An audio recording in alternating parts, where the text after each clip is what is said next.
So, guys, if you're with me yet, July 6th, 2022, another day. What's up, Ryan K? Haha, perfect timing. This is Brian Fritz of Network 126, broadcasting live from a dumpy little RV on the side of the road in Los Angeles. What's up, Oscar Salgado? What's up, Death Star? So I'm going to cut right to the chase. I've been doing a lot of thinking lately, and I decided that in order to get people to understand, at least I hope so, I thought to better convey where I'm coming from is we need to go all the way back. We need to rewind to all the way to when where I was living in my mom's, in the house that I grew up in, which was originally purchased and furnished by my father.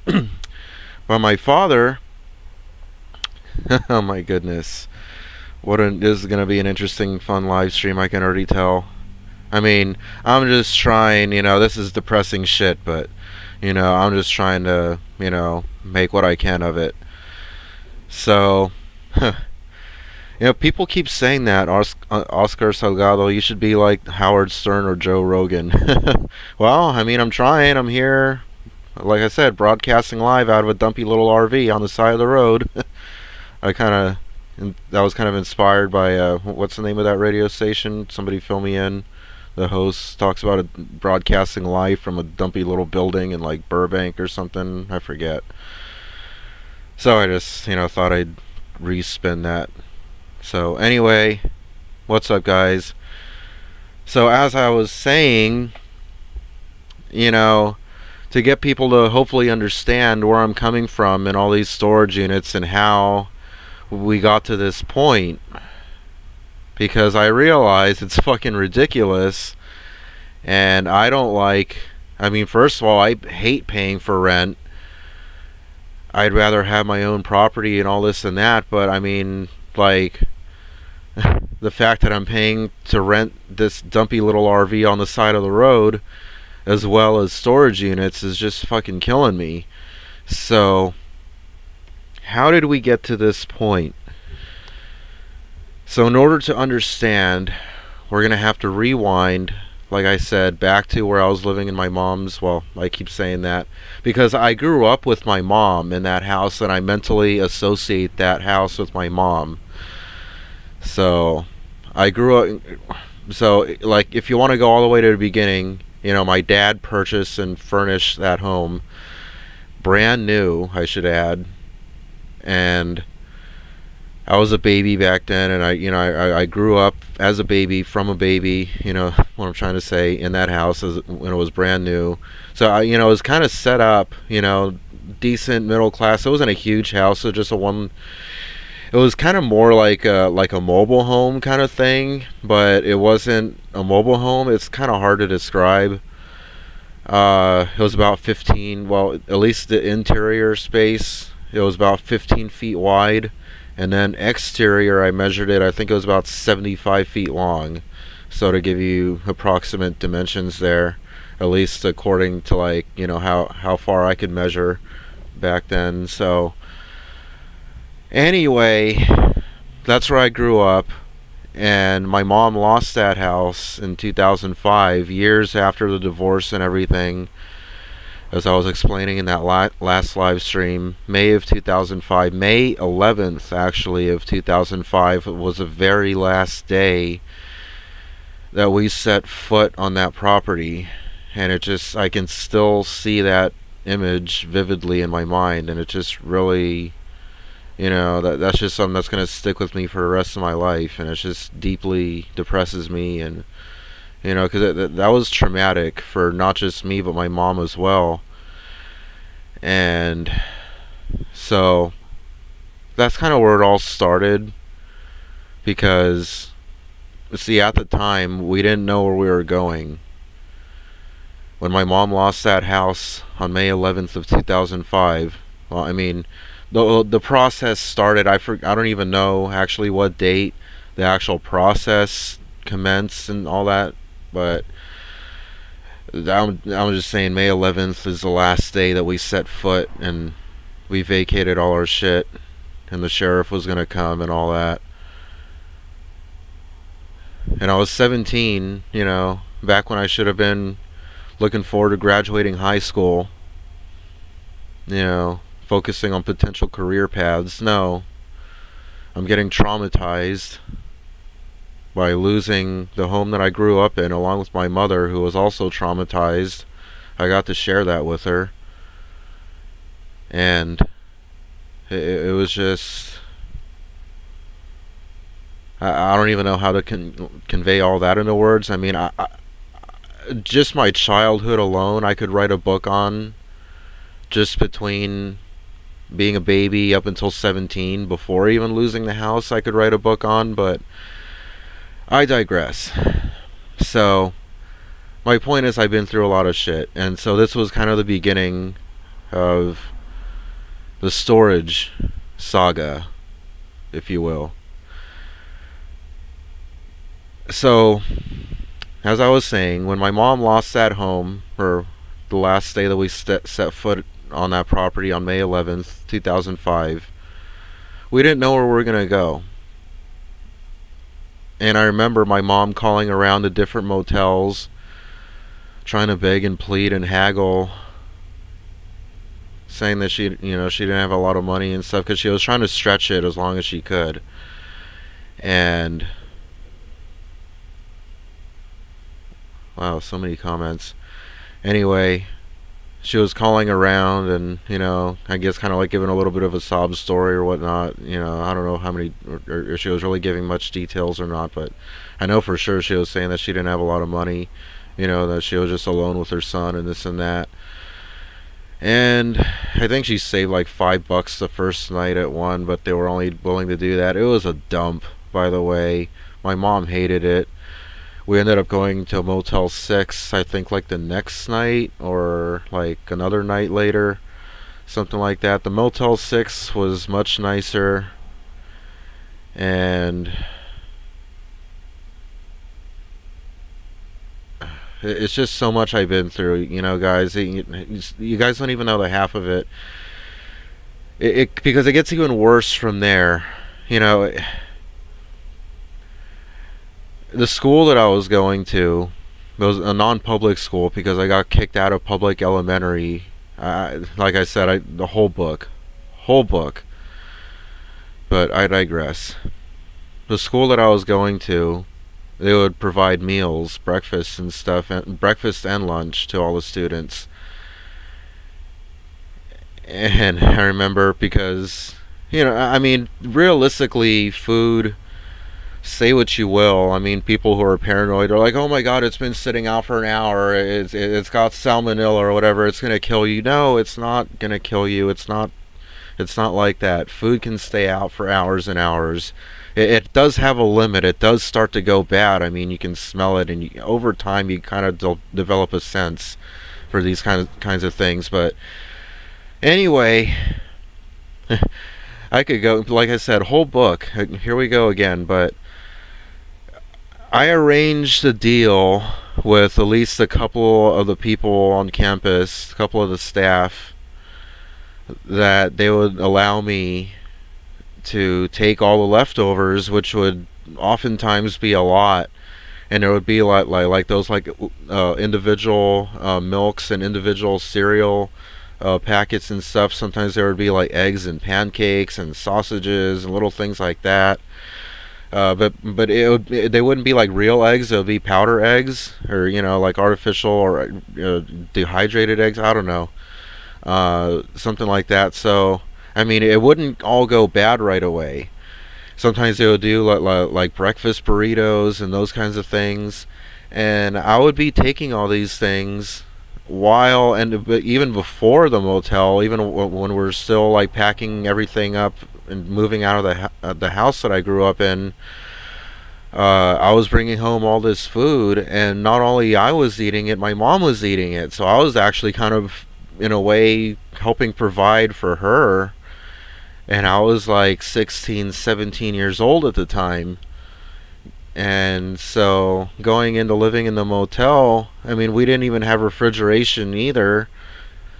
Uh, kind of flashback to now. Kind of reminds me, just bad memories. But oh my goodness. So we didn't have refrigeration, but I specifically remember breakfast burritos with eggs in them. I think it was like only eggs in them. They were just like egg burritos, but they were good. And like put ketchup in them and stuff. Might have had chorizo in it too, but I brought them back to the motel, and me and my mom were eating them. But everything was fine. We didn't get sick or anything. You guys are probably expecting that it was leading up to that, but no. And in fact, we actually ate them the next morning too. And I think it ended that like the next day. Like I seem to remember like, I mean, we were they did have an ice machine, and we were trying our best to like keep it preserved, but that it only goes so far because I tried that when I ended up living in a Motel 6 before I ended up living in an RV, and I was trying to get like I was trying to save money and get the big can of wet cat food for $1, the 9 lives that you can get from the dollar store, Dollar Tree, and stuff like that. And I was trying to preserve it in ice, and no matter how much I tried to stay on top of it, I just couldn't preserve it, and it would still go bad, and it would start to stink, and it just didn't work that well. But anyway, these burritos, they were fine, and we ate. But anyway, I was trying to get to a point earlier about the storage units. I think I kind of skipped over that. So we didn't know where we were going to go before the motel, so we threw everything into a storage unit, and we lived in that Motel 6 for about a month until my mom finally found an apartment and that she could afford and everything and qualified for. And so we did get everything out of that storage and close the account, but she did rent a garage. It was a 2-car garage because the apartment itself was so tiny that we couldn't even have a fraction of the stuff with us. But we did lose a lot of stuff. She did leave a lot of stuff behind, throw a lot of stuff away, including a lot of sentimental stuff, including stuff that like I would just go absolutely crazy for the chance to reacquire if I could right now. Oh my god. Oh shit, it probably doesn't even exist. It's probably all buried in a landfill somewhere. But anyway, we lost so much, and that's what I mean about being, traumatized by that whole situation. But the things that did survive were kept in that garage. And my mom was actually paying month after month after month for years, and she didn't even have a car, by the way. It was only for storage and like for my bicycle, like my stuff, her stuff, and that was it. I mean, it wasn't completely full, but it had stuff in it, and my mom was paying. It was basically like she was paying in storage. So we went for years, or at least I moved out of there in December of 2008 because we were just butting heads too much. We had a very complicated relationship. I could write a whole book about that alone too, maybe, or it would be part of like the same book described earlier. But anyway, like I said, I've just been through so much.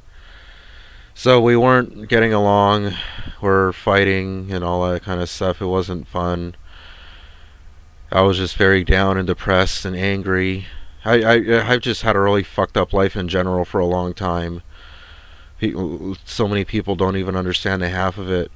But anyway, I moved out with a girlfriend at the time, and we got a place together, but that barely lasted like a year, and that's how I ended up living in my dad's kitchen, who, by the way, I had just gotten into touch with. I should say my long lost dad, because I just barely gotten into touch with back in 2008, right before moving out of my mom's. It wasn't related necessarily, I guess I could say maybe like I mean, like I said, it's so complicated, and like I felt differently about her at the time, and like all kinds of things, and so all kinds of things were going on at once and reacting. I met this girl. She was having problems too, getting along with her stepmom, and she lived with her biological dad and her stepmom, and things weren't getting going so well between them, and things were going great between me and my mom. So we're like, hey, we seem to get along. Let's just get a place. But then it ended up kind of crashing and burning about a year later. And we did remain friends up until COVID destroyed that relationship, which it still depresses me to this day. Which that's a whole nother story. Oh my goodness. So anyway, but when I moved out with my girlfriend, I did take some stuff with me at the time, but not everything. I left some stuff behind. But then later, when I received the news that she was dying of cancer in late 2013, stage 4 pancreatic cancer, I went back over there and we had to move all this stuff, not just my stuff, but everything, because she could no longer afford the apartment. The rent was going up and she had to get on disability. She couldn't work anymore. And in fact, she had taken on a computer technician career. I would say inspired by me, because I was all into all that stuff for years. She didn't know anything about computers. I remember a time where she didn't know jack shit about computers, but she was just very curious. And when she got her first computer, she had like well, actually, she had one of those. I think it was like a Commodore 64, or the other one. That there was another one too. Or it might have been like a VIC 20 or some shit. I want to say, I don't know, but it was some kind of. It was basically just a big fat keyboard, like 3 or 4 inches high. It had, like, it was a keyboard on top. It had like a few different buttons here and there and stuff for like programming and stuff, and like it had like all these like ports on the sides and back, and you would plug it in and connect it to your TV. And I remember playing with that thing, before my mom lost the house in 2005. When we lost all that, I mean, who knows? Like, I was playing around with all kinds of computer stuff. Who knows? I could have ended up having a computer career myself, but no. Had to deal with being homeless and living in a motel and being traumatized. But anyway, so my mom had one of those, and then she had a word processor, which is just like a big fat CRT screen with the keyboard sticking out of it, and a floppy drive on the side for saving documents. And it also had a printer. You could also print from it too. You'd put like a spool of paper in it, and you could also print like directly out the top of it.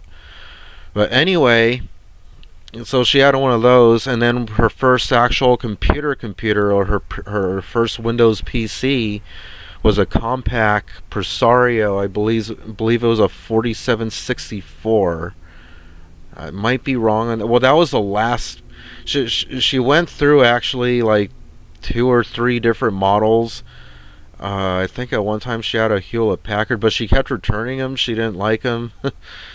She was just trying to get her like the most bang for her for her buck, and if she didn't like something, she would return it and try to get like a different computer package that suited her better, that she felt, or I don't know, or that she felt was getting, she was getting a better deal on processing power, memory, whatever. But she finally settled upon this compact Presario. Like I said, I believe it was a 4764 model. It had Windows 95. I believe it had like 8 megabytes of RAM, like what was it? Maybe like not even like maybe like a 90 megabyte hard drive or some shit like that. It's just really small. And the thing would crash and freeze all the time. And then from there, she got She ordered this computer from it was one of those I forget what it was called. Systemax. Yeah, there you go. Systemax, and they used to do these like infomercials on TV. Uh, these like long, like hour long infomercials, and talking about Windows XP, and it has built-in wizards to help you set up hardware and all this and that. I don't know why I still remember all this shit, but I do. She ordered this computer. She had it for years until it burned out. Maybe like a year or two after she lost the house, and she was using it in her apartment. And then to save money, I told her, well, hey, why don't you just buy, just order the motherboard, and you can, transfer the processor over and your RAM and your hard drive and all that stuff. Basically just you're just taking out the motherboard, putting another one in, and making all the connections and resetting up, reinstalling Windows. So I helped her do that, and I think maybe from that point it kind of started to inspire her. And while I was busy living in my dad's kitchen and trying to get even a job at McDonald's and get my first car back up and running, she was actually starting a computer technician career and going and getting the education or A plus certification for it. And before she got sick, she was actually working at a computer repair shop. I forget. I don't know if she was a manager or not. Or no, I don't think she was a manager, but she was. She was one of the regular employees. That was constantly going and showing up, and customers would bring in their computers, and she'd be fixing them left and right. I never got to see her in action, but then she started getting sick. She started like she thought it was a stomach flu, and she started like vomiting and stuff, and just feeling really ill in general.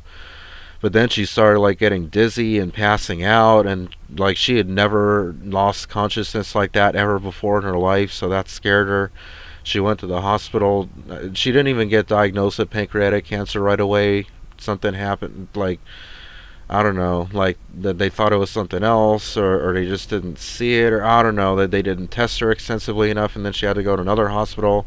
And then she found out, and then a cousin of mine contacted me and let me know, kind of gave me a heads up, and then that's a whole nother depressing story. But so anyway, when all that happened, we had to move because she lost that job and she had to get on disability.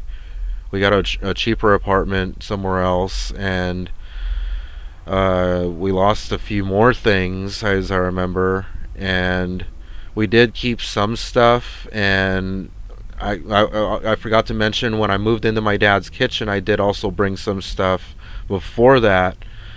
And I think also, after she got sick and we were moving out of that first apartment, I did bring more stuff, and I kept that for like an additional like few years.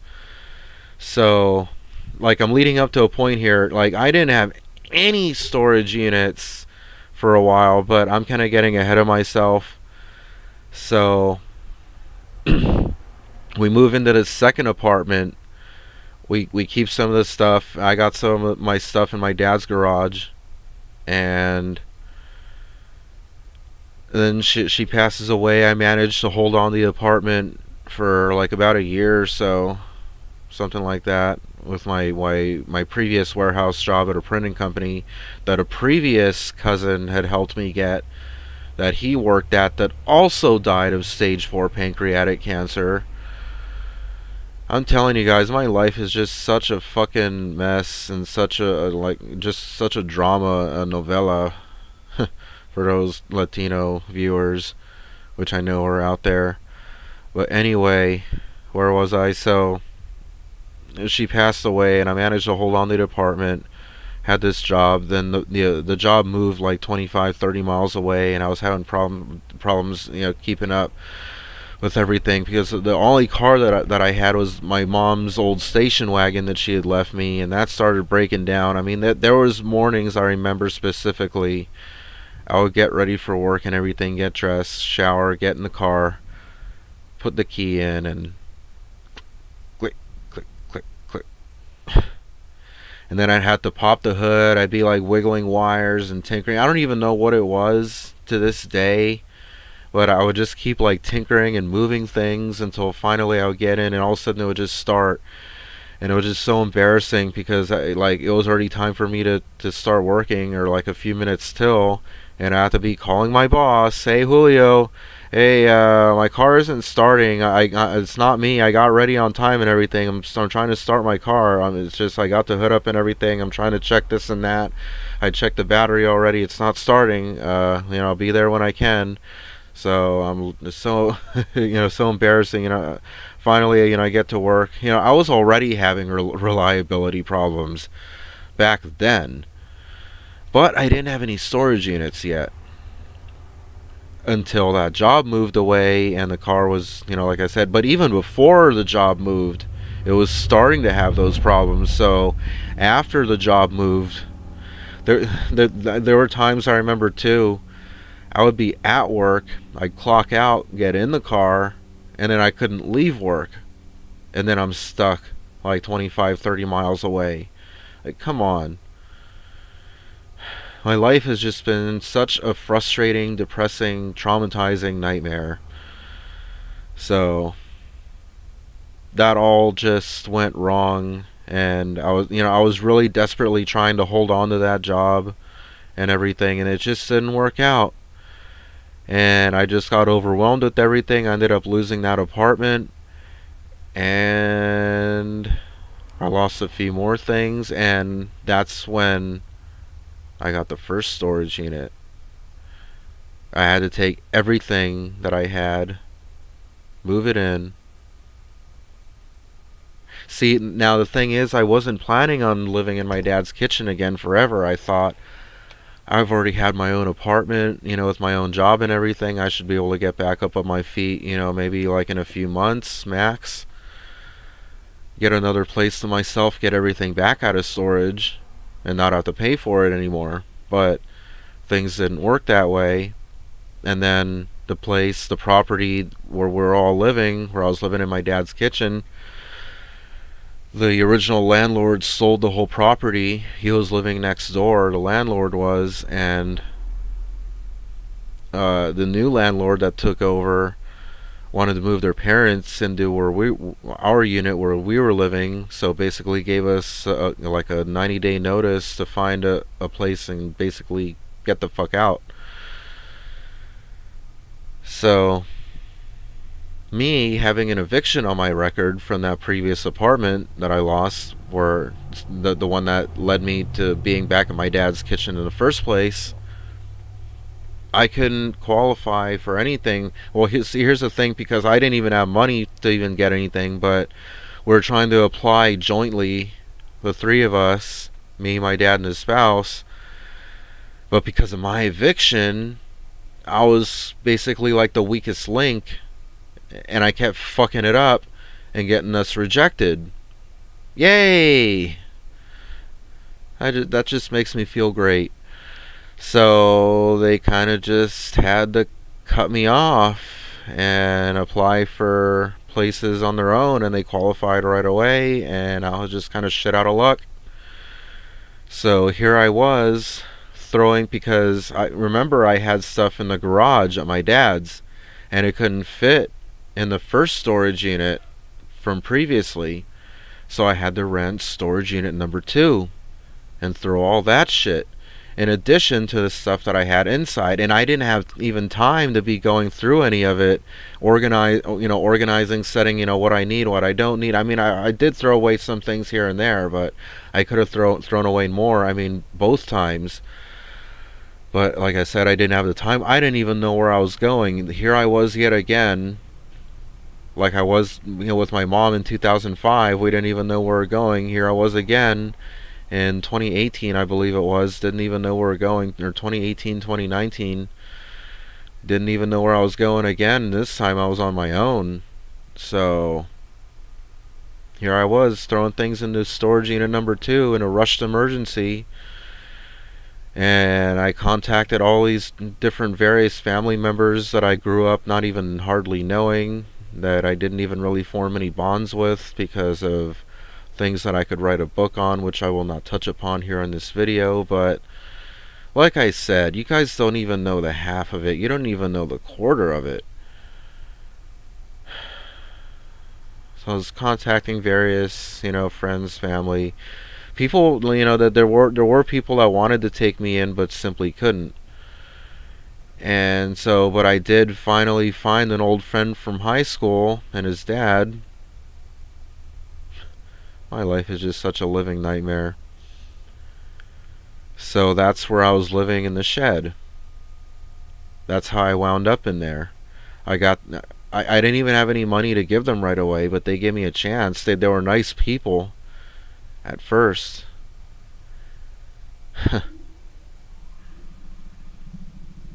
And they didn't, like I said, they didn't charge me anything right away.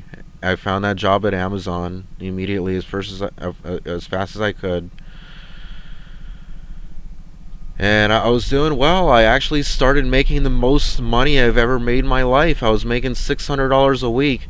By the way, during a time, I should add, when COVID had just became a thing, had just started, and the whole unemployment thing had just started, and people were getting paid the same amount, $600 a week, to sit on their asses, and here I was determined to keep working for my money, unlike those lazy motherfuckers. I'm just being honest. Here I was working, gaining new skills. It was funny, coworkers of mine, not all of them, but some of them, they didn't even take the job seriously.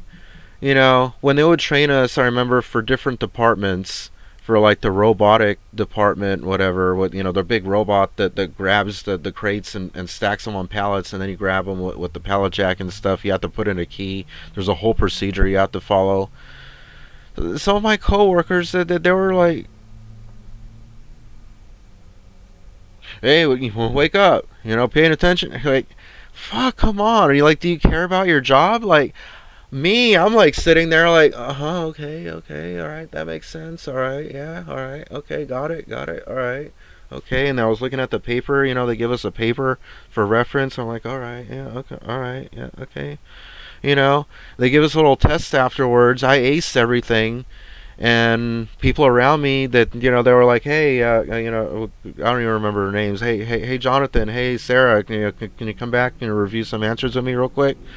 But I might have missed like one or two here and there, but for the most part, I was acing everything.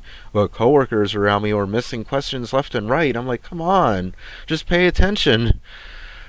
But here I am, I'm trying to work, and then I already made tons of videos already about the whole mask situation and how I couldn't breathe. So I ended up losing my job over that. And I still get trolls trying to post otherwise to this day, multiple times a day, still. This has been ongoing for months, years. I don't get it. These people are complete fucking psychopaths. But anyway, oh my god, this is even challenging, trying to keep on track with my story here, where it's so complicated. I've been through so much. People don't understand. Like I said, they don't even know the quarter of it. So here I am, trying to hold this job, but I lost it because of stupid COVID bullshit. And then it was mostly, I would say, the friend's dad that was a greedy piece of shit that wanted to use me to scam the government IHSS program for over $1,600 a month. Like, I was sick one time. I already told the story. I don't really need to tell it again. You can go back on my channel and watch those videos, including the actual recording of me getting physically beaten, and I knew it was coming. I smelled it. So what I did is I took not just one but two phones. I put one on each pocket, both recording audio, so I could put it together and actually make a stereo audio recording of it to get like the full quality, the best I could, because like I said, I smelled this shit coming. Anyway, so they decided to take advantage of me, all this and that. Like I said, I got sick. I was laying in bed, have no energy, out of breath. It could have been COVID, but I was afraid to even get tested because I was afraid even then of getting beat up. I mean, the tension was already building up even then. So it could have been COVID, but I'll never know because I never got tested because I was too afraid to even find out the answer. But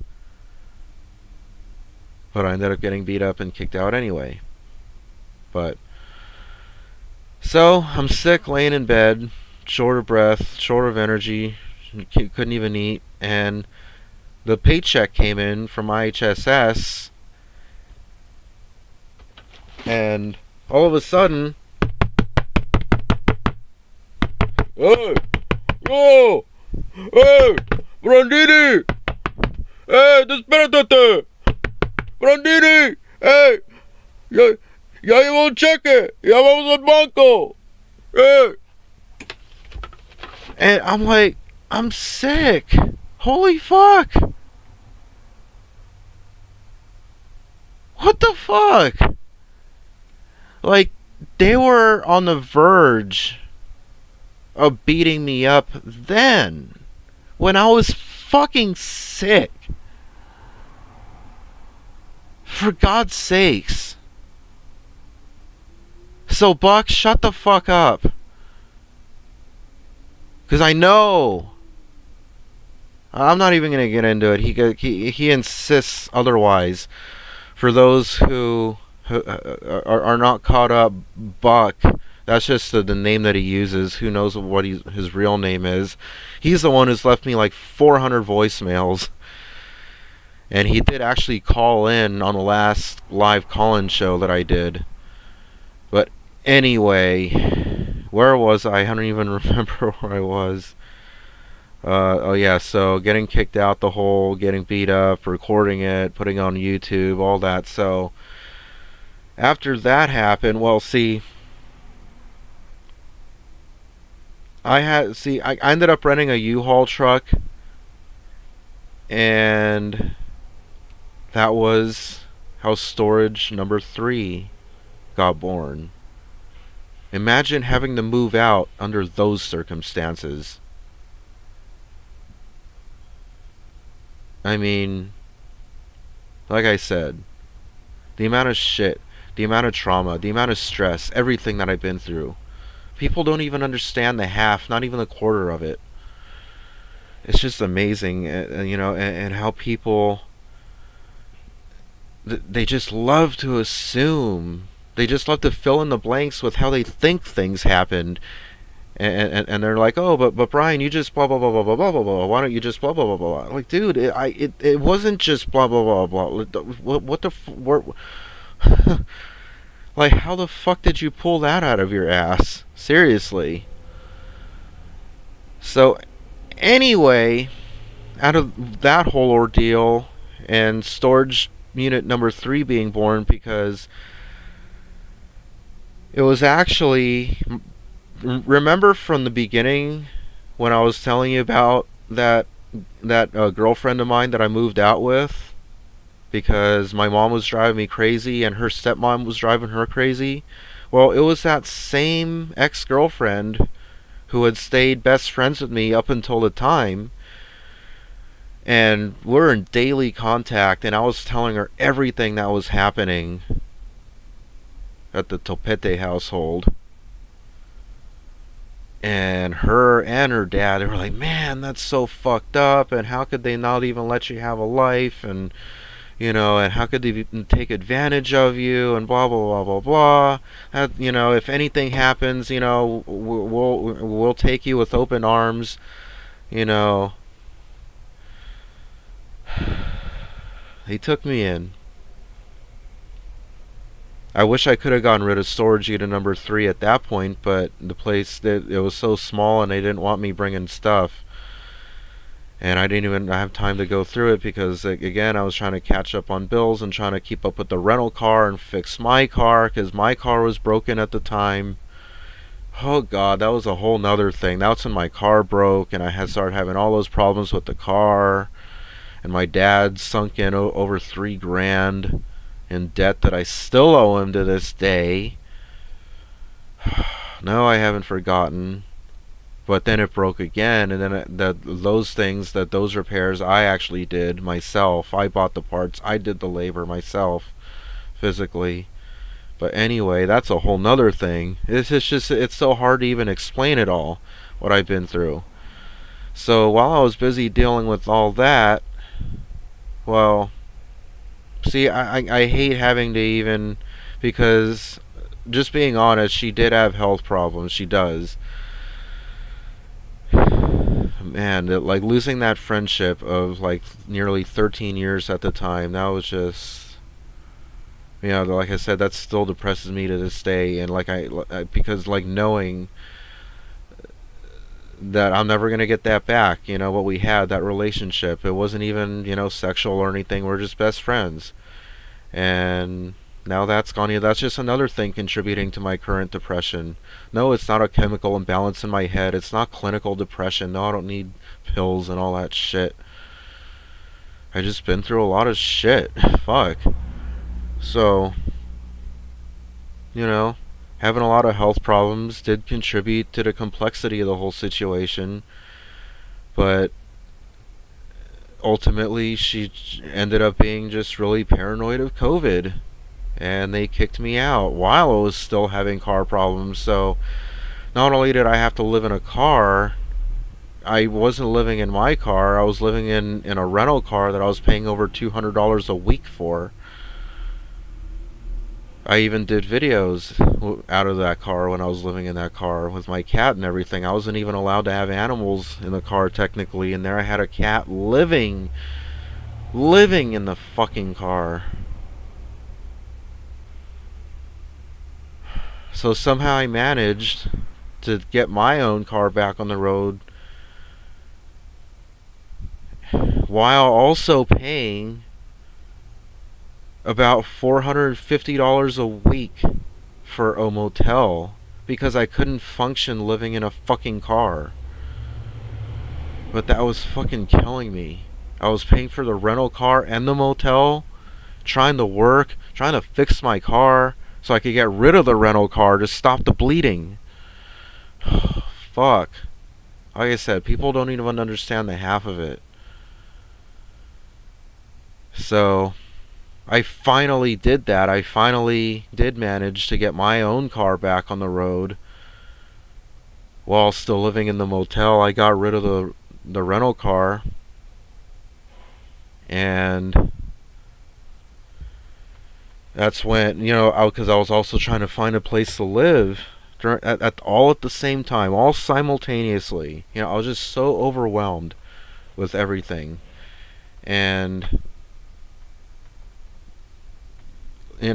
places, they wanted so much. They wanted first and last, or deposit, or no pets, no this and that. It was just so fucking ridiculous. Some were even race restrictive. I don't think that's even legal. Like, they were saying Asian only. Like, the fuck Asian only? I'm just a guy with a cat. I'm fucking harmless. What do you mean Asian only? Like, an Asian isn't gonna do something? I mean, just because they're Asian? Come on. You racist motherfucker. Anyway, I digress again. So I kept spending money in the motel. I couldn't find anything. I was wasting time, running out of money. I couldn't keep up. It was just eating me alive. So I ended up finding the RV and I just started renting an RV on the side of the road. I pay money every month, $400 every month, no deposit, but to technically be classified as homeless. No running water, no electricity. When I say no electricity, I mean 120 volt AC where you plug things in, you run a vacuum, you run a whole computer system, multiple monitors, you plug in your phone chargers, you plug in an air conditioner, you plug in a refrigerator. No, I can't do that. Like I showed earlier in a previous video earlier today, I'm only running on 12 volt DC. So it's a miracle I can even run this laptop. I'm using a laptop car adapter. It's basically just a DC to DC up converter that ups it from 12 volts to 19 volts to run the laptop. That's how I'm living. And the battery's charged by a couple little solar panels. I got about 25 watts of solar currently. I gotta actually hook up my other one that I just got, a third one. So that'll get me up to about 45 watts. It's just, it just never ends, you know. The amount of bullshit is everything. So anyway, that's how I wound up here where I am now, paying for 3 goddamn storage units, and I'm trying, you know, just keeping my head above water is difficult enough. I'm stressed out, I'm depressed, I'm dealing with this psycho motherfucker acting like he's gonna pull a gun on me over this parking spot.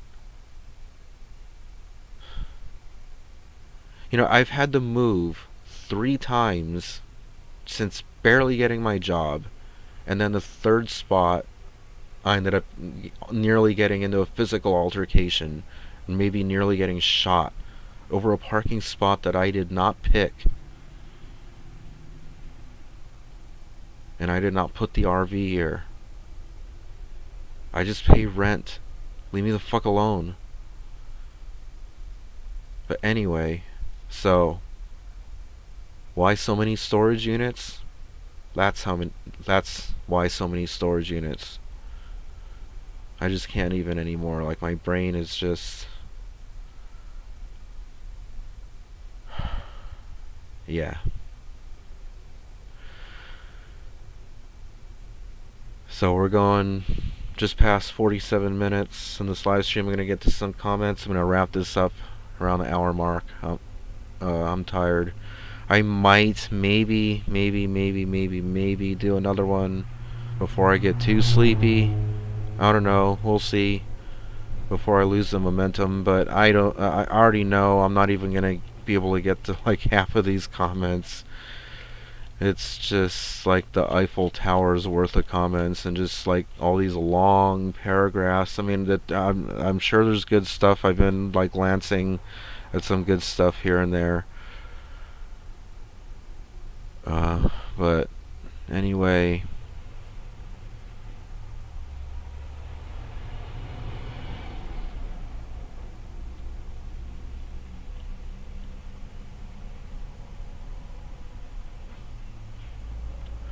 I don't know. It's like I don't even have the energy anymore. You know, like I keep explaining everything over and over again, the same things every day.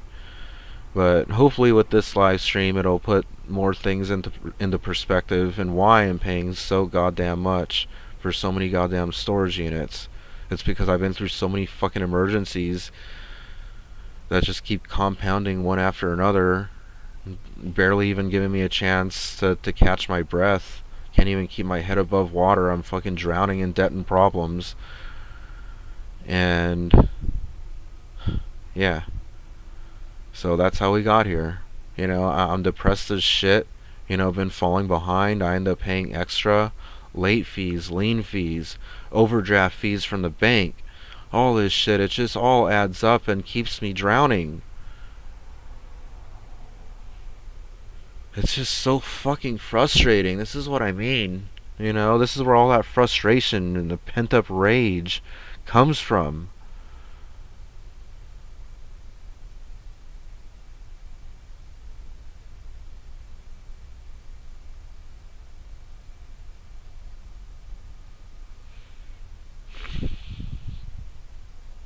So, I don't know anymore. I don't know.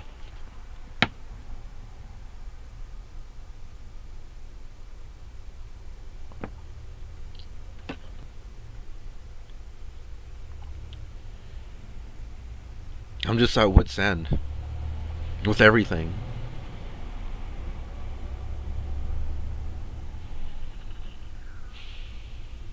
You know, I'm trying. I'm trying here. I'm not even getting into my dad's and his spouse's comments. I mean, that could be a whole live stream in and of itself. I'm out here trying. I'm just trying to keep my stuff.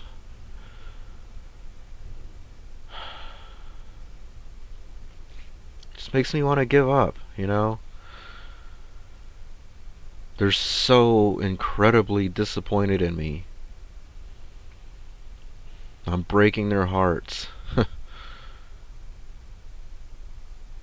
Frustrate them to no end, make them want to rip their hair out.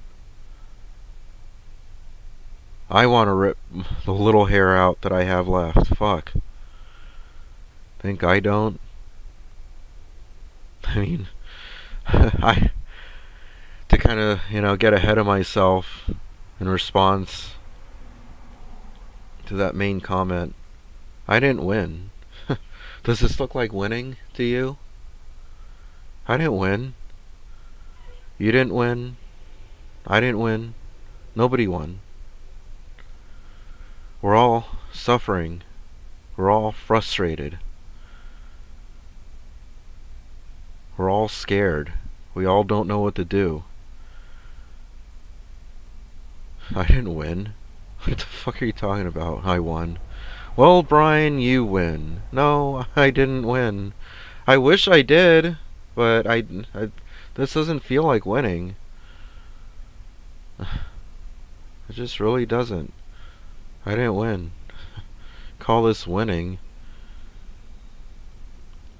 Living off a 12-volt DC, powered by solar panels on the side of the road, drowning in debt, constantly hounding for money. I'm late on the rent.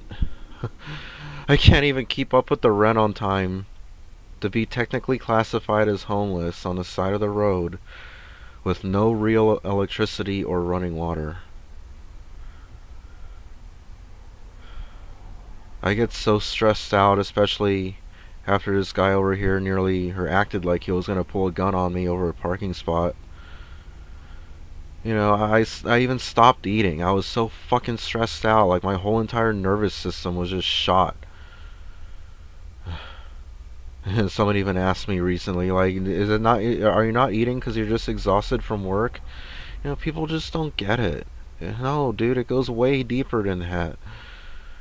Way, way, way deeper. I'm nearly getting killed out here over fucking parking spots, for fuck's sakes. Can you not understand how that can be stressful to someone? So I was saying, all my coworkers, even my boss, they know about my situation. They know about what I'm going through. My boss herself has been personally homeless with her kids. She knows, she understands the struggle, and that's why also she has so much patience for my fucking ass, calling off, showing up late. Because she knows, she gets it. I give her regular updates. She feels bad for me. She offers me food. And so do my coworkers, constantly offering me food, more than I can even eat. They've been incredibly supportive. One of them has actually been looking for free RVs for me. Man, like she told me, that she's been looking like almost every day, or at least whenever she can, because she wants to help me get out of debt. At least if I can get my own RV, even if it doesn't run, even if it's not registered, fuck it.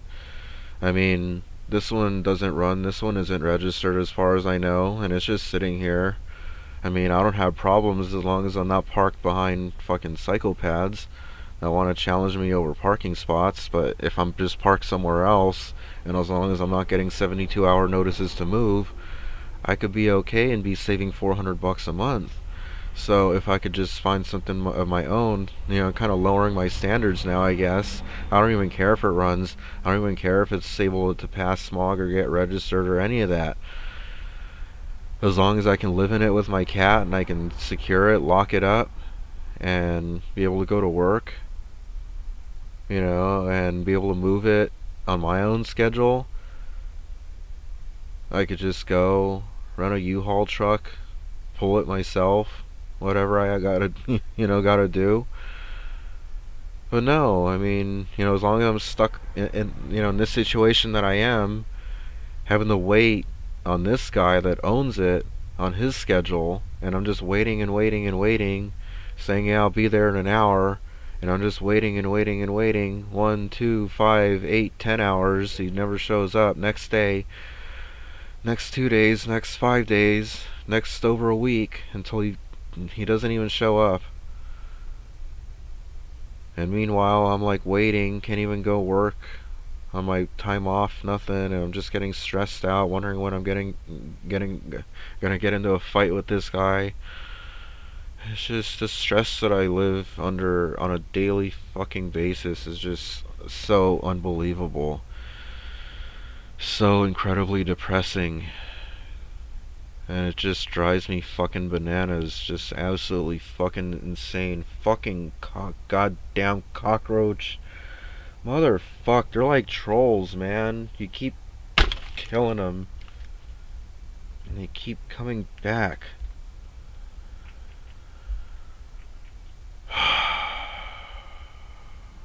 So here I am, trying to hold a job, trying to stay sane, while I got all this shit going on around me, dealing with every day, all this stress. Oh, but just get a second job, just work more.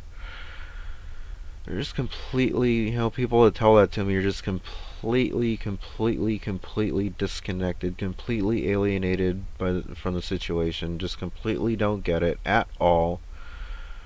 No matter how many times or ways I attempt to convey, to explain, they just don't get it. They just don't get it. It's a miracle I haven't been fired enough as it is already. I mean, you know, and then yet here I am. I'm trying. I'm working. As long as I'm not dealing with some stupid emergency out here on the street, I'm showing up. I'm working. I'm giving it my all. Even if it's just a janitorial job, I don't give a fuck. I give it my all. I clean those bathrooms damn good. Not trying to brag or toot my own horn. I didn't even think I did it that special, but my coworkers were like, "Oh yeah, you did such a great job. I saw a difference right away, and it smelled so fresh." I'm like, "Okay, whatever. I'm just doing what you guys taught me to do." Anyway, I'm doing a good job. They like me. I'm collecting cans on the side. I mean, I'm not the only one that does that, by the way. And I want to touch more on inflation and how that's affecting just people in general, not only me. But that's a whole nother video and a whole other series of videos or live streams. I'm gonna wrap this up on the 1 hour mark, going on just over 58 and a half minutes here. But I just had a lot of shit that I wanted to say, apparently. you know, so you can see we're going on an hour here. I don't even have time to get into the comments. I'll get in, I'll read them later. You guys leave your feedback down below. And if you can, please help me out. Donate. Cash App, $ Brian Fritz 126. I'm tired. PayPal.me/Brian Fritz. If you can, help me out. I'd really very much appreciate it. And those who have helped me out so far, thank you. I cannot tell you enough. Thank you for that. It really helps. It really eases my mind. When I'm freaking out about paying, this, about paying that, my cell phone bill, whatever. It really helps. So thank you so much for that support. And even just, little words of encouragement that you guys send along, little notes that you send along with the donations, like keep fighting, bro. That kind of stuff. I love it. Keep it up. Or even if it comes without a donation, just drop it in the comments. Just, words of encouragement. Keep fighting. We understand. Instead of arguing with me endlessly, just, we understand. You're going through a lot. Just keep fighting. I mean, how hard is that? I mean, you don't even have to send me anything. I understand inflation, people are broke, whatever. Just send me words of encouragement. Fuck. Oh God, I'm a scammer now for asking for words of encouragement. Oh man, I'm gonna get loaded off of words of encouragement. I mean, I'm just I don't know. So I'll leave you guys with that. I'll see about doing another live stream. But this has been Brian Fritz of Network 126, signing off.